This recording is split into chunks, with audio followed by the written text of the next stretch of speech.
ప్రయత్నం చేయాలని చెప్పి శ్రీజయ్ గారితో 2-3 సార్లు మాట్లాడటం జరిగింది. ఆ సందర్భంలో చెప్పడంలోనే ఇట్లా ఒక పెద్దకొండూరనే కాదు, వారిద్దరు కూడా బంధువులనే కాదు, చుట్టుపక్కల ప్రాంతాల నుంచి చాలామంది నేను చూశాను, నేను కూడా వచ్చాను వాళ్ళని పలకరించడానికి.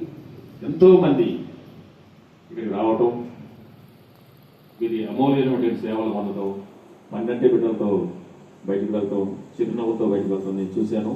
అంతేకాకుండా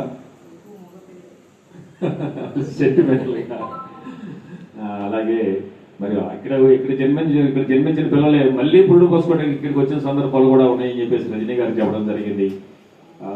అటువంటి ఒక గొప్ప సన్నివేశాలు సందర్భాలు నెమరు వేసుకున్నప్పుడు మనం చేస్తుంది ఇటువంటి మొహనటువంటి వ్యక్తికి మనం ఈరోజు సత్కారం చేసే భాగ్యం మనకు లభించిందని చెప్పేసి నేను కూడా చాలా సంతోషంగా గర్వంగా ఫీల్ అవ్వడం జరిగింది.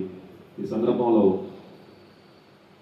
మా సత్యం శివసుందరం సంస్థ స్థాపించి 22 సంవత్సరాలు అయినప్పటికీ కూడా ఎన్నో రకాలైనటువంటి సమాజానికి సంబంధించిన ఎన్నో రకాలు నిర్వహిస్తూ వస్తున్నాం. కానీ ఇటువంటి గొప్ప కార్యక్రమం సంస్థకు కీర్తి కిరీటాన్ని అందిస్తుందని చెప్పి ఎటువంటి సందేహం లేదు.